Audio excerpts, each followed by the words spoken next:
All right, welcome back to the channel. It's your boy Fanon, and in this video, we're going to be in the 147-pound division where Shawn Showtime Porter gives his impression of the Errol, Spence Jr. and Terence Crawford fight and lays out a huge advantage for Errol Spence Jr. in the fight that's coming up. Let's talk about that in this video.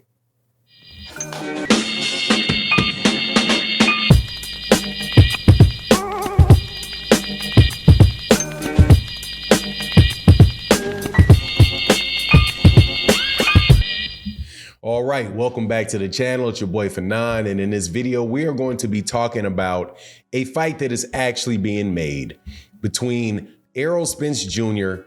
and Terence Crawford for the undisputed champion at 147 pounds. Showtime Shawn Porter, who is a former opponent of both of them, gave an interview and talked about a huge advantage that Errol Spence Jr. has against Terence Crawford, and also what Terence Crawford does that could really throw off Errol Spence. Before I get into the details of it though, let me welcome you back to the channel. If you are new to the channel, please accept my invitation to hit the subscribe button, hit the bell icon so you can be notified of when we release more videos. And if you are a longtime subscriber and supporter of the channel, thank you so much for your continued support. It really, really does make a big difference. Thank you to everybody that supports in the live streams that we do and in the super thanks. It's a great way to sponsor content creators that you enjoy. But before we get into that, I just want to tell you real fast about today's sponsor, the Boxing Showtime app. It's a very useful app that keeps you updated on all things boxing, and you can keep up with the latest fights, where to watch them, the latest news, and a lot more. For any hardcore boxing fan like myself, and most likely all of y'all, I would definitely recommend downloading it. And it also is most definitely a big support to the channel. It's available for both Apple and Android, and you can find the link in the description below. Thanks for considering downloading Boxing Showtime's app. But let's get back into the subject matter of the video. Hey man, this is the big fight coming up. Been doing a lot of talking about fights that's not taking place lately, which is the Devin Haney versus Shakur Stevenson drama. So while people have been getting, before the Errol Spence Jr. Terence Crawford fight was made, a lot of people were getting kind of worn down on the conversation, but nothing compares to that conversation for me because it's just ridiculous. However, in this circumstance, in this video, we're going to talk about something that Shawn Porter shared about, again, a fight that will actually get made between Errol Spence Jr. and Terence Crawford. And he lays out the advantages, a big advantage that Errol Spence Jr. has, which is one that people have talked about. I've talked about on this channel a lot. And that is Errol Spence Jr.'s work rate. And the fact that Errol Spence is throwing 70, 80 punches around. He is somebody that is highly, highly active, somebody that is consistently putting out output. And Terence Crawford is not somebody that typically does that. Terence Crawford is somebody that is picking his shots, and when he sees openings, he will definitely throw in combination. But if you look at the statistics behind Terence Crawford, typically he throws around, if he goes 12 rounds, he typically throws around 400 punches, right? Which are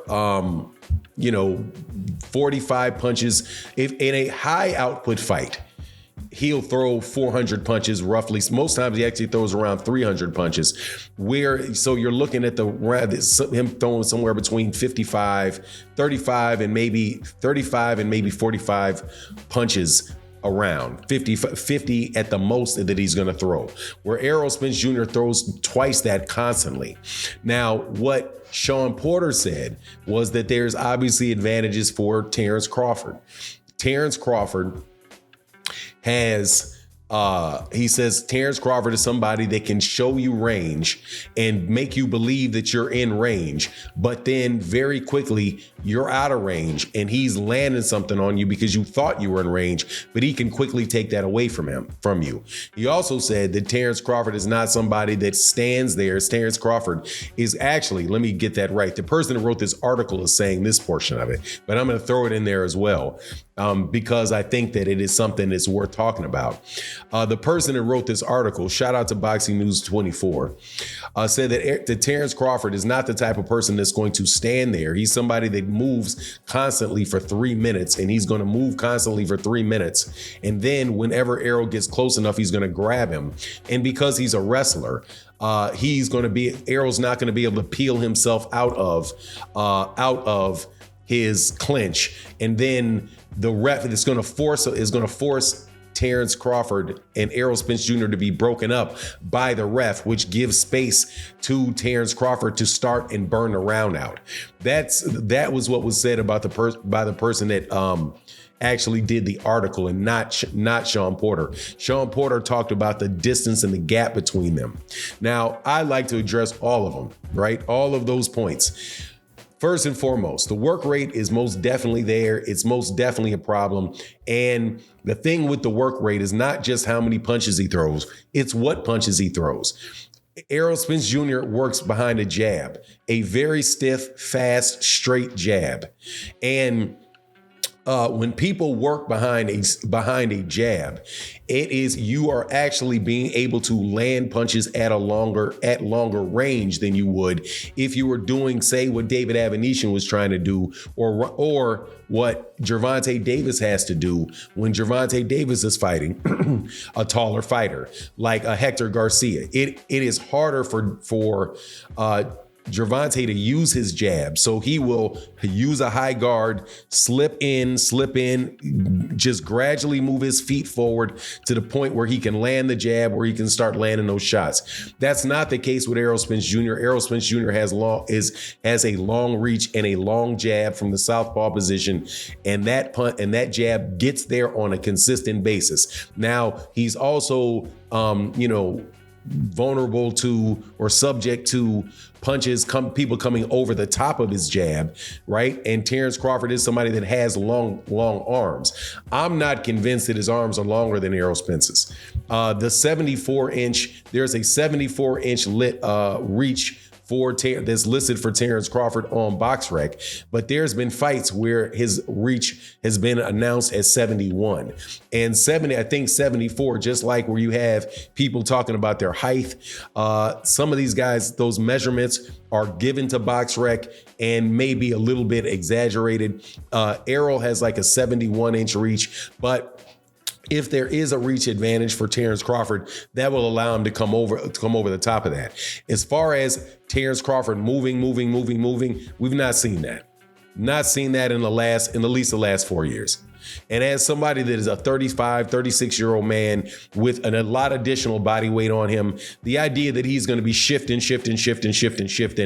more than likely is not going to take place. He's going to stand there and fight. He's going to throw some counter punches. As far as him being able to grapple and hold Errol Spence, look, man, Terence Crawford is not the only professional fighter to wrestle and to have an excellent wrestling background. Let me tell you, many people don't know this, but the wrestler that is the fighter that is probably the most accomplished wrestler in professional boxing is Guillermo Rigondeaux, who was on the Cuban national wrestling team before he was on the Cuban national boxing team. And he is not incapable. He is not able to in any clinch that he has, make it absolutely impossible for somebody to release their arms. Now, Errol Spence Jr. has a tactic to releasing his arms that will most definitely get Terence Crawford a warning if he does it too much. What he does is he pulls all the way back He straightens his arm. He will pull his left hand out. He will, if you are holding it too hard, he will definitely straighten his back out, pull his body completely straight, and straighten out his arms by forcibly pulling back. If you at that point in time are still holding, they're going to call you for a hold, because that's not a clinch.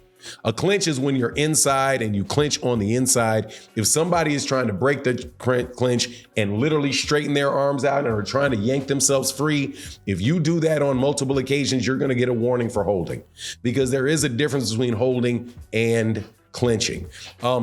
Shawn Porter also at the end of this made a statement that he wouldn't be surprised if it was a knockout for either guy in the very beginning. He said if there's a knockout in the end, there's no need for a rematch. If it goes a distance, it could be a draw. Pretty much not saying anything about his real prediction for the fight. Anyway, it was kind of all over the place. But anyway, that's what he said. Wanted to give you that information, give you that food for thought. You let me know what you think in the comment section. And with that, I'm out. Peace.